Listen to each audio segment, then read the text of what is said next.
Good morning and welcome back to Withrow Urban Homestead. Today we're going to start yellow summer squash. Now we're going to start two varieties. Early golden crookneck. And crookneck is an old American native squash. It's been found predating Columbus. The second variety is early prolific straight-necked. That comes from, hang on, let me check my notes, 1938 heirloom variety, and they both do excellent in my garden.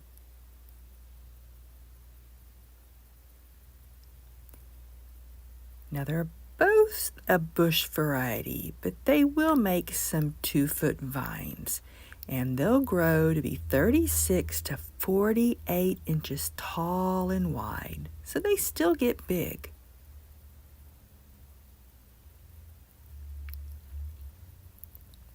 Now it's recommended to start your squash seeds directly in the garden soil 2 weeks after your last frost, in full sun, but I prefer to start mine indoors 2 weeks before my last frost. It just gives me more control.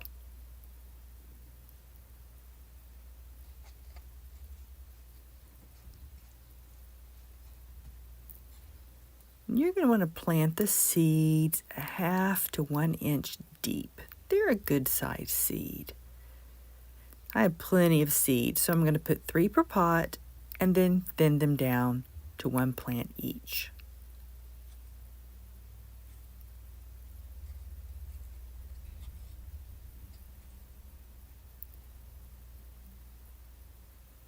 They germinate best at 70 to 85 degrees.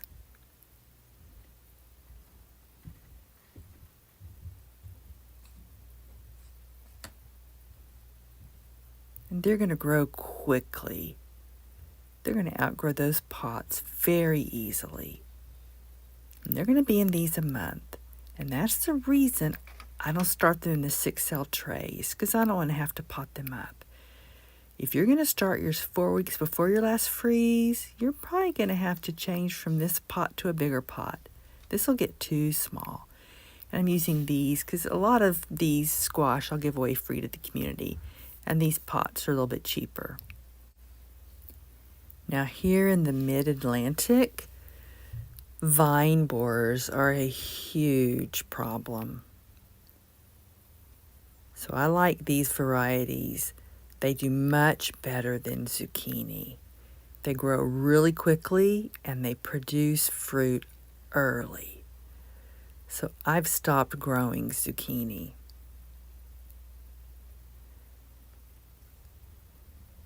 And I grow in too small of a space to grow a vining variety like tromboncinos. They do good against the vine borers because they put down more roots, but I just don't have the space. Now they're going to germinate 5 to 10 days.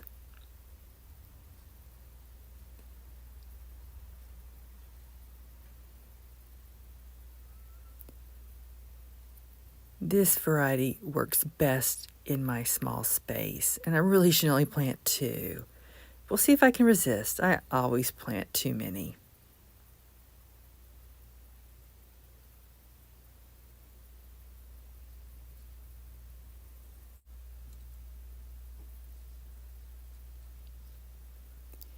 Now you want to start bringing them outside to get used to the weather, called hardening off, after the last frost.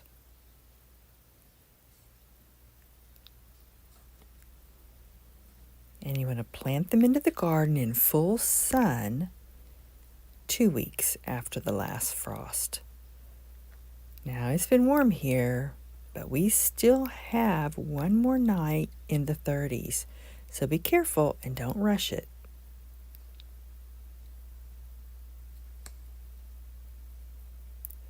Now this warm grow room, it's full. So these are going to have to go down to the other grow room.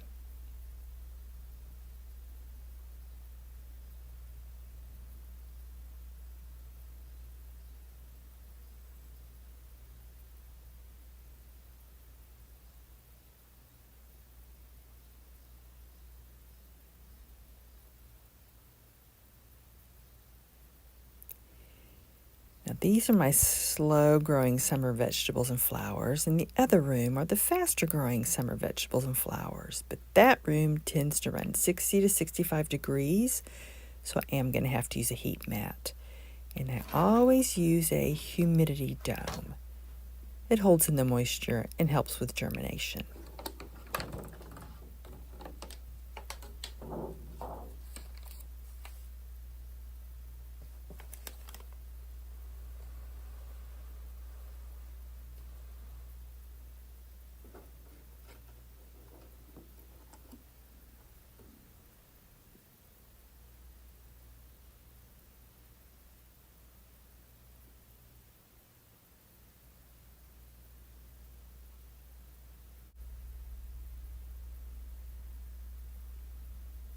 You're going to have the squash share with the cucumbers. Good morning and welcome back to Withrow Urban Homestead. Today we're going to harden off our summer yellow squash.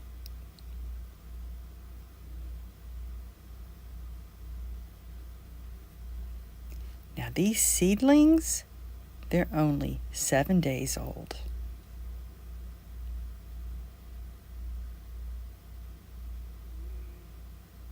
They germinated in only 4 days.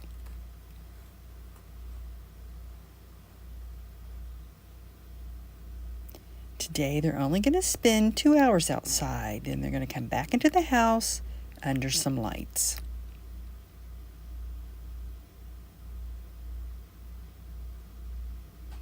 And then every day we'll increase the amount of time that they spend outside.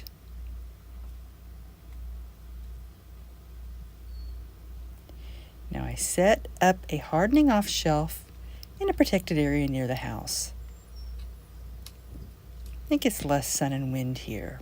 It's also a little bit cooler.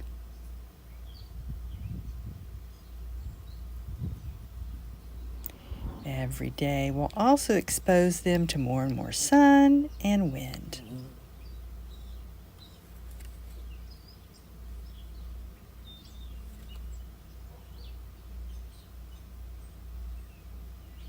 I'm going to harden off the squash for 7 to 10 days, just like the sunflowers, tomatoes, and all the other seedlings.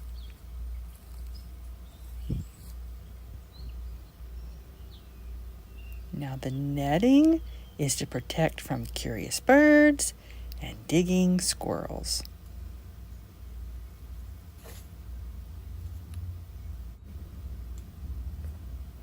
Now my garden here in the center of historic downtown is tiny, so most of these I'll give away free. I have a community shelf set up behind the garage. Good afternoon and welcome back to Withrow Urban Homestead. Today it's time to plant out our yellow summer squash. We have 2 heirloom varieties. Early prolific straight neck and early golden crook neck.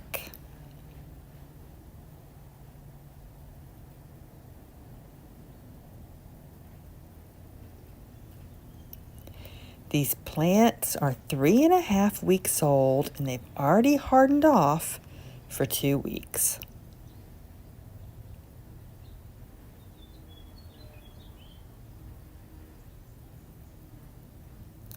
Now they're going to grow to be 3 to 4 feet wide and tall with 2-foot vines. Now I plan to space them 2 feet apart. And if you're going to make rows, you're going to want to space your rows 3 to 4 feet apart.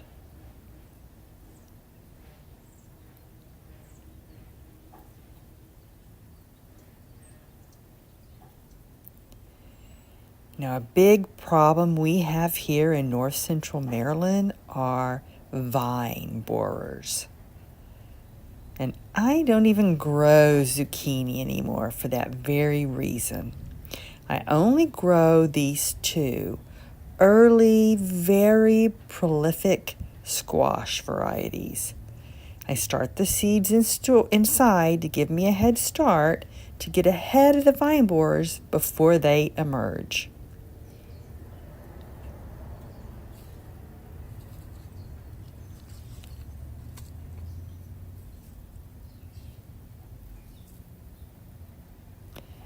Now, all squash likes full sun.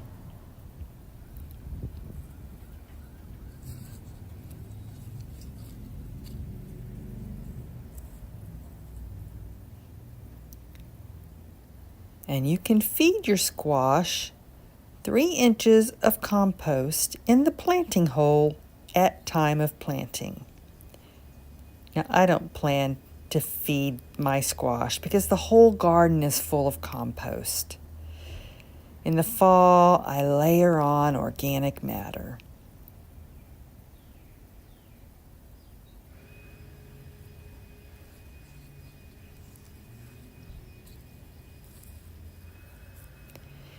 Now, did you see that slug? I just pulled up the other 2 to check, and they didn't have any.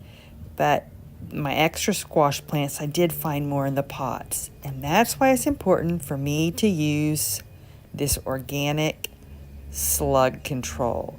It doesn't hurt the animals or the birds.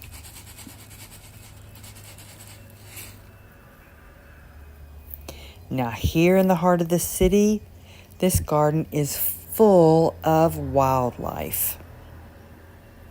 But I don't want them digging up these plants. Now, they're not really after the plants themselves. They're after the soft soil. It's a tempting place to hide food or hunt for grubs and worms. So I'm going to use squares of hardware cloth to surround the stem from digging animals.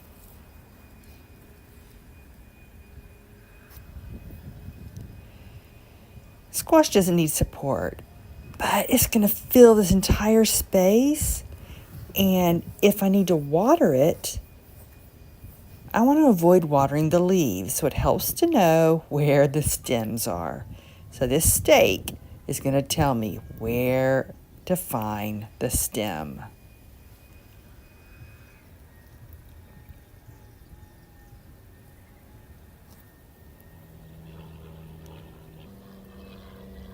Now their biggest pest is me. Like if I'm going to be over here harvesting this broccoli rabe, it's really easy for me to accidentally step back and squash one of these plants. So I'm going to add one of these cages. Now they're going to outgrow these really quickly, but right now, while they're tiny, it's going to protect them from me.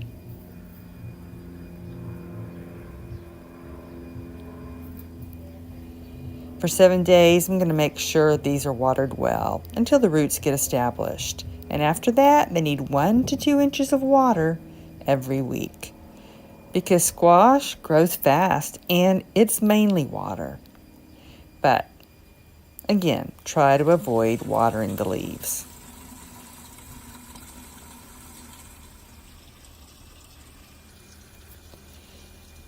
So I'm going to water and then put the mulch back on to help hold in the moisture.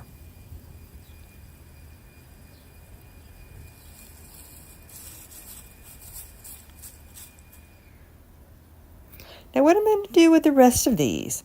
Well, I'm going to give them to my community for free.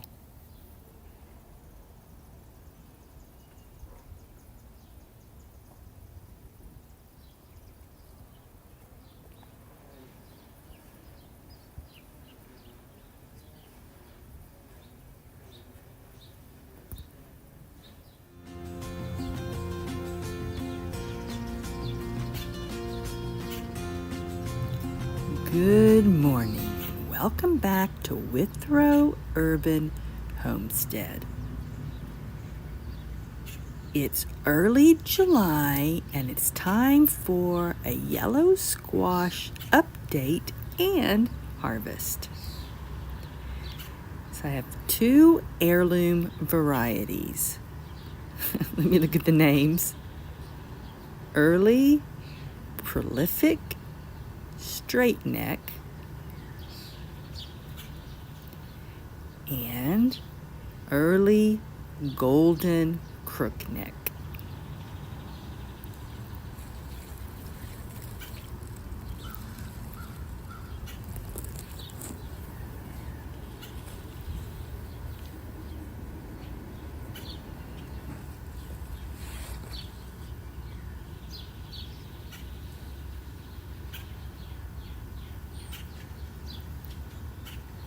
We planted these out mid-May, and we only planted 3 because I grow in a very small space.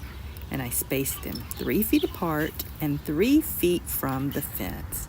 But see how much they've grown and filled in this area?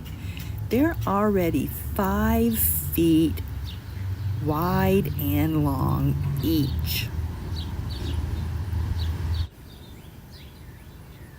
Now, May was a cool, rainy month. But starting in June and July, we haven't had any rain. It's been very dry. But these have done well. I haven't watered. I also haven't fed them.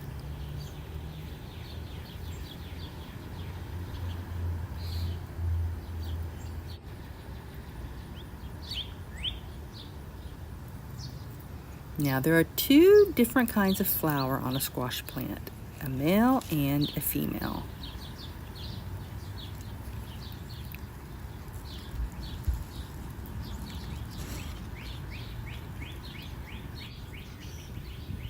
The female flowers have a small fruit, which is actually the ovary, and it requires a bee or a pollinator moving pollen from the male flower to the female flower. And the male flowers, they just have a flower and a stem. And those will never develop fruit. Now let's see if we can find any bees.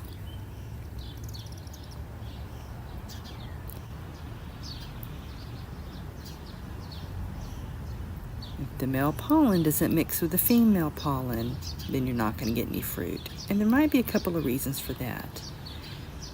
In early growth, sometimes you don't have both kinds of flowers. I need to double check this, but I think the male flowers develop first. And also, it might just be too hot.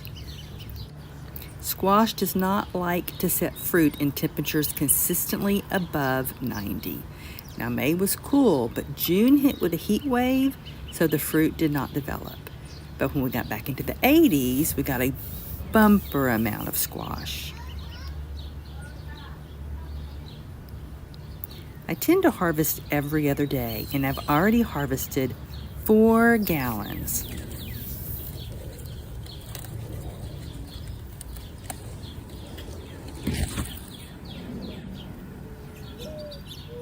The first fruits that are unpollinated, I go ahead and harvest those, especially before they rot. Also, any small fruits that are developing a dark skin at the top, I pick those too. I think that's heat or water stress related.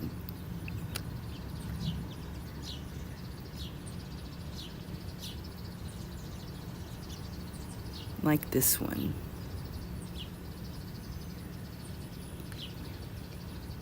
If I leave it, it's going to become extra hard.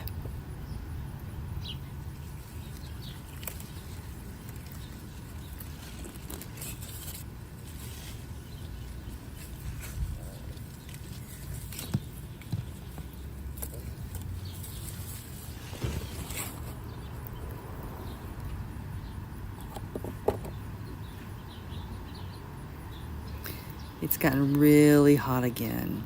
So let's go ahead and harvest any of the healthy fruit and any of the heat-stressed fruit.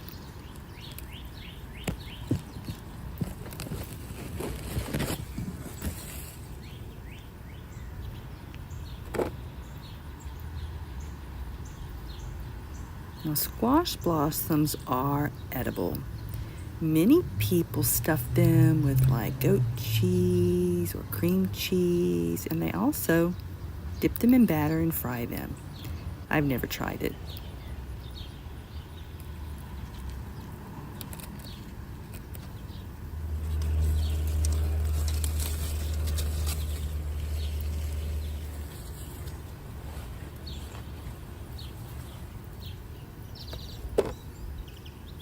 Yesterday, I made a big harvest, and it was from last week's fruit, and I missed that one. It's really too big. It's going to have lots of seeds inside, and the skin's going to be really tough.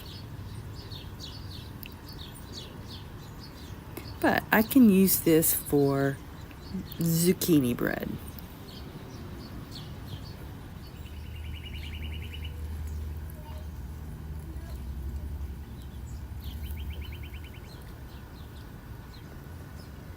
Now you see that green stake? That's where it was planted.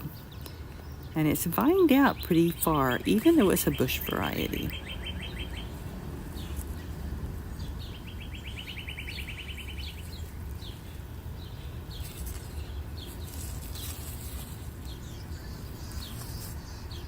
And so far, no squash bugs.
Thank you for visiting Withrow Urban Homestead.